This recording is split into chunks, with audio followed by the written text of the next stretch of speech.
Hello everyone and welcome to WD18, the Watford fan channel, and today I'm going to give you some player ratings from yesterday's game against Bournemouth. A 2-0 victory for Watford, and it was an absolutely quality performance. I think it was an even game in the first half, and then as we progressed into the second half, Watford just seemed to switch it on. Bournemouth were blown away really by RICHARLISON in particular, but the overall team performance was just magnificent. And you might have seen in my live stream, the way we kind of just saw the game out, the way we played in that second half was absolutely superb. And I'm going to be looking at some player ratings, going to give each player a rating out of 10 for their performance against Bournemouth yesterday. So let's get into it. So starting with Aurelio Gomez in goal.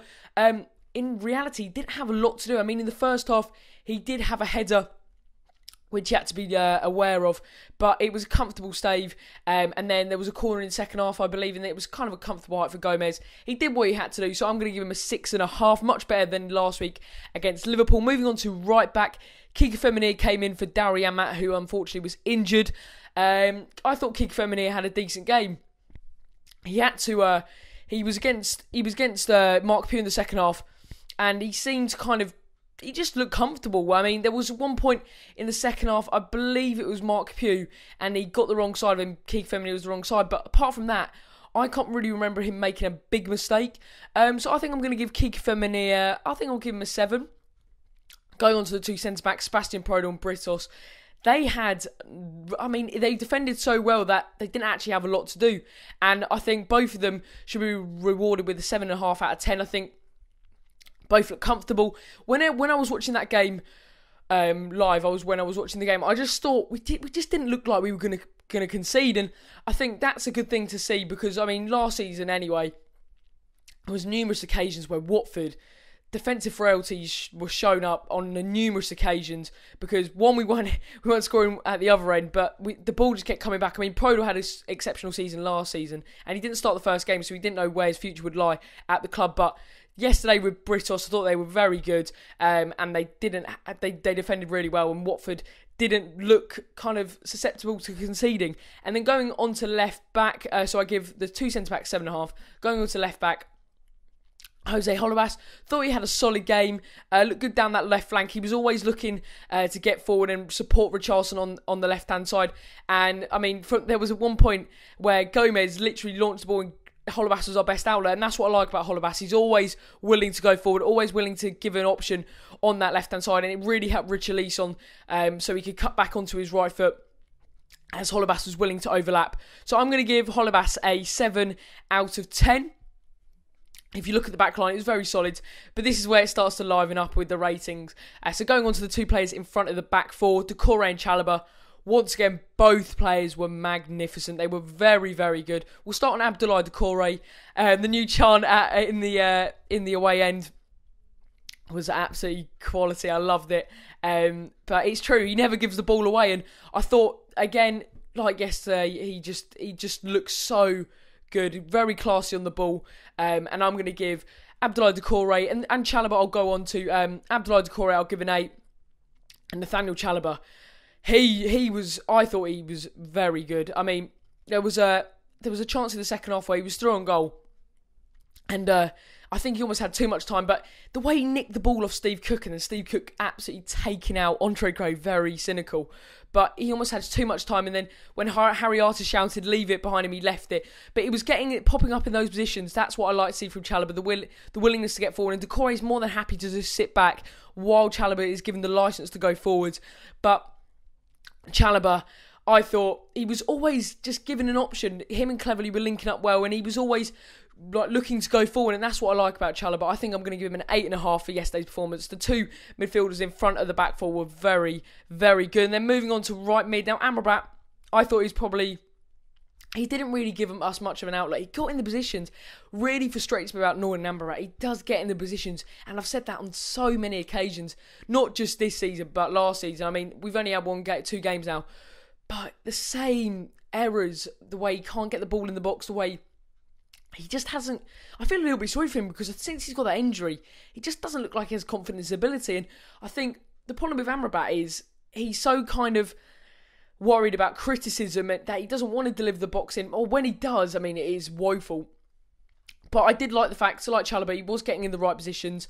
So I'm going to give Amrabat a 6. I mean, it wasn't horrendous. I think he played better than last week. I think I gave him 5.5 last week, so I'll give him a 6 this week. He was better because he was getting in better positions. But yeah, I think it's going to be interesting to see if Amrabat does have a future at Watford, whether he's going to be sold this summer. But I think when Pereira comes back, and I think we're linked with Andre Carrillo, as I've said previously, I think Amrabat could be taken out the side. Now going on to the other flank. Oh, what a performance from RICHARLISON. Oh my goodness, what a performance. I mean, that game, the first half, that bit of skill on the left-hand flank. Adam Smith had an absolutely horrid time. He could not cope with RICHARLISON. Because he's such an unknown quantity, you almost felt sorry for the Bournemouth players. The fact that RICHARLISON was literally tearing Adam Smith apart. 9 out of 10 for me. Superb performance by RICHARLISON, and he just epitomised everything the way Mark Silva wants to play. Give the licence for the wingers to attack the fullback, something Amrabat needs to really learn from. The way he's given the licence to just give Adam Smith an absolutely torrid time, and the goal, the way he came in, then just peeled off Adam Smith, and the willingness to get that rebound and then hit the badge in the celebrations was very, very nice to see. And he's man of the match for me, RICHARLISON. Great performance. And then going on just behind the striker, Tom Cleverley. I thought he was better than last week against Liverpool. The way he was very energetic in midfield. We would set the press with Chalobah. Very energetic, and that's what you're going to get with Cleverley. I think I gave him a 6 last week. I'm going to give Cleverley... give him a 7 in that midfield. I thought the midfield in general was very good. Amrabat was probably the worst out of the midfield 5. And then leading the line, Andre Gray. And this was a very, very underrated performance from Andre Gray. He should have had a goal in the first half, the way he was on his swinging left foot. And he's got the ball after a great bit of work from RICHARLISON. And Gray it was an underrated performance because although he didn't get on the score sheet, he worked tirelessly up top, making runs in behind. And in the second half anyway, the way for the goal, he got an assist and he cut it back to RICHARLISON, which was a great bit of vision. He didn't need to look up, he just saw.